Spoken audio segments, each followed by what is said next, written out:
Assalamualaikum warahmatullahi wabarakatuh.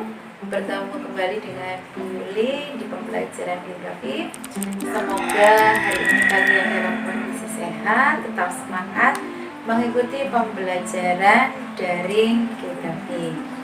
Anak-anakku, di pertemuan kali ini Bu Yuli akan membahas bab 1 atau kompetensi dasar 1 mengenai wilayah dan kewilayahan.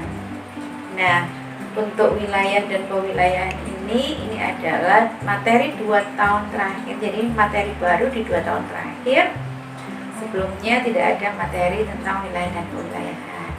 Tapi kalau kita membahas tentang geografi, maka identik dengan region, identik dengan area, dan juga identik dengan wilayah. Wilayah adalah definisinya area di permukaan bumi yang dibatasi oleh kemampuan tertentu yang bersifat khas dan membedakan dengan wilayah yang lain. Saya ulang kembali. Wilayah adalah area di permukaan bumi yang dibatasi oleh kenampakan tertentu yang bersifat khas dan membedakan dengan wilayah yang lain. Nah, contohnya apa? Wilayah ini contohnya adalah hutan. Pasti berbeda dengan wilayah pegunungan. Beda juga dengan wilayah perkotaan. Beda juga dengan wilayah pertanian serta pedesaan. Pembagian wilayah ada 2, ada wilayah formal, ada wilayah fungsional. Wilayah formal memiliki karakter 1, seragam atau homogen. Yang kedua, statis atau tetap karena susah sekali berkembang. Yang ketiga, tidak aktif. Kemudian contoh dari wilayah formal dibedakan menjadi 2. Satu berdasarkan kondisi fisik, yang kedua didasarkan pada kondisi sosial. Nah, kondisi fisik seperti yang Bu Yuli ajarkan sebelumnya, bahwasannya dalam geografi ada aspek fisik dan aspek sosial. Aspek fisik berarti berhubungan dengan alam.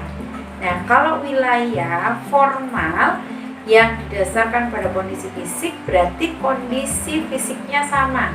Contoh, daerah pegunungan kapur. Kemudian ada daerah mangrove, berarti di situ banyak sekali pohon bakonya. Kemudian ada wilayah iklim tropis seperti Indonesia. Kemudian ada wilayah subtropis, ada wilayah kutub. Itu adalah contoh wilayah formal berdasarkan fisik. Kemudian yang kedua, ada wilayah formal berdasarkan kondisi sosial. Contohnya adalah wilayah pertanian, wilayah pedesaan, kemudian ada wilayah industri. Nah, itu contoh dari wilayah berdasarkan kondisi sosial. Yang kedua adalah wilayah fungsional. Wilayah fungsional itu adalah wilayah yang memiliki fungsi tertentu. Nah, wilayah fungsional ini pastinya berbeda dengan wilayah formal.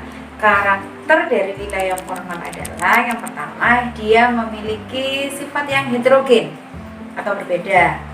Yang kedua adalah bersifat dinamis, yang ketiga bersifat aktif.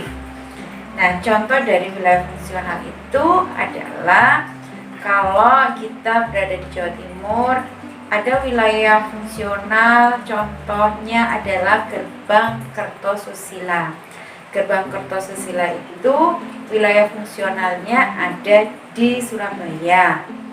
Nah, wilayah yang memiliki dampak dari fungsional Surabaya adalah karena tadi Gerbang Kertosusila, berarti ada kota Gresik, ada kota Bangkalan, Mojokerto, Surabaya tadi fungsionalnya, Sidoarjo, kemudian Lamongan. Ini contoh wilayah fungsional. Nah, pemahaman yang paling mudah apa? Jika wilayah fungsional itu ada satu wilayah didirikan sebuah industri dan di sekitarnya ada pemukiman para karyawan atau buruh pabrik. Setiap harinya para karyawan ini akan pergi ke pabrik atau bekerja di pabrik, dan kemudian pada sore harinya dia akan kembali ke rumahnya atau ke pemukimannya. Nah, ini adalah aktivitas atau rutinitas yang dilakukan karena ada wilayah yang difungsikan sebagai pabrik. Kemudian contoh lain dari wilayah fungsional itu adalah Jabodetabek. Jadi Jabodetabek ini merupakan wilayah yang satu wilayah yang punya fungsi berdampak atau terkait dengan Jakarta sebagai pusatnya. Jadi Jakarta, Bogor, Depok, dan Tangerang. Nah, daerah pinggiran ini memiliki keterkaitan yang sangat kuat dengan kota Jakarta yang notabene sebagai wilayah industri. Nah, itu contoh dari wilayah fungsional. Sangat aktif sekali. Dikatakan sangat aktif karena di situ ada arus barang, ada arus gagasan, dan juga ada arus manusia. Nah, ciri lagi wilayah fungsional pasti ada satu tempat, ada satu pusat bertemunya arus tadi. Itu yang disebut dengan fungsional. Oke, kita lanjutkan.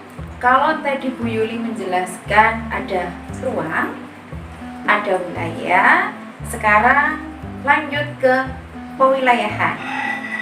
Kalau ruang hanya sebuah area di permukaan bumi, kalau wilayah yang memiliki karakter tertentu, tetapi kalau pewilayahan atau yang disebut dengan regionalisasi itu adalah sebuah proses penggolongan wilayah berdasarkan kriteria tertentu.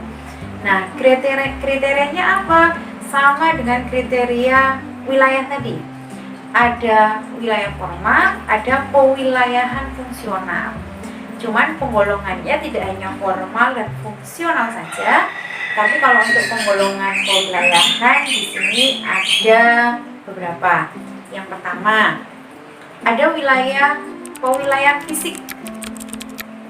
Jadi ini adalah pewilayahan berdasarkan kondisi fisik. Contoh wilayah pertanian, wilayah kehutanan, wilayah perkebunan, wilayah perikanan. Kemudian yang kedua adalah wilayah berdasarkan kenampakan tunggal. Nah, kenampakan tunggal itu wilayah yang berdasarkan satu kenampakan saja. Contohnya wilayah berdasarkan kondisi iklim, wilayah berdasarkan kondisi atau persebaran hewannya.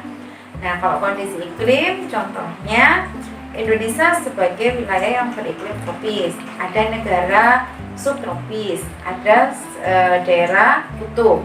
Kalau berdasarkan hewan, seperti yang sudah kita pelajari di kelas 11, ada wilayah palearktik, ada wilayah nearktik, ada yang neotropik, ada yang Afrika, kemudian ada yang Australia. Itu contoh dari wilayah berdasarkan kenampakan tunggal.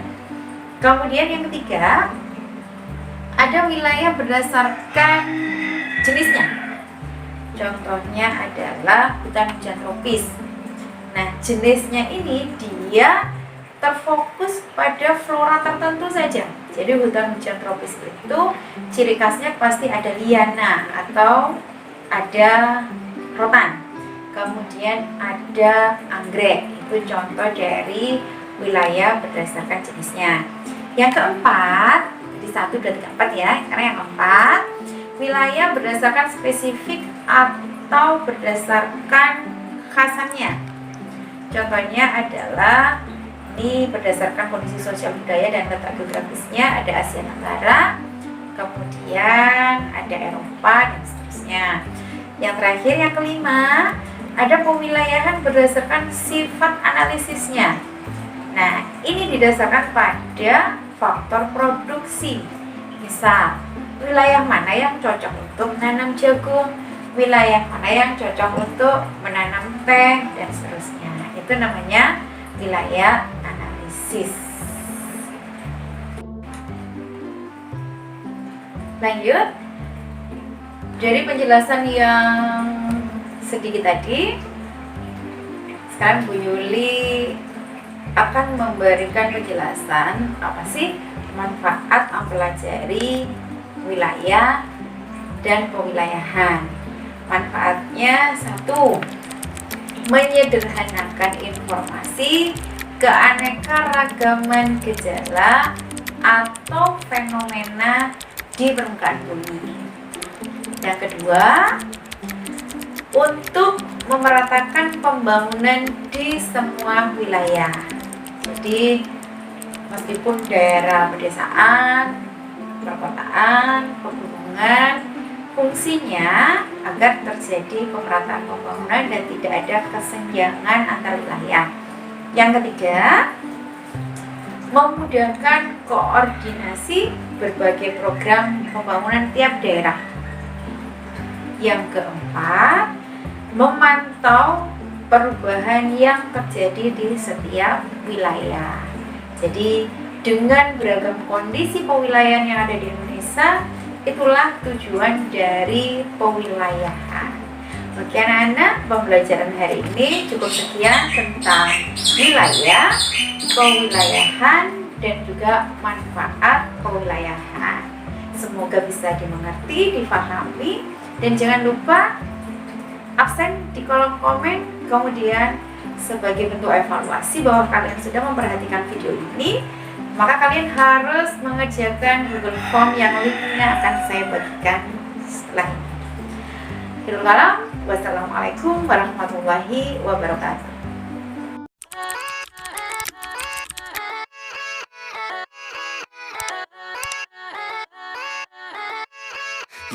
Yeah, let's go. I ain't the first with the curse with the thirst.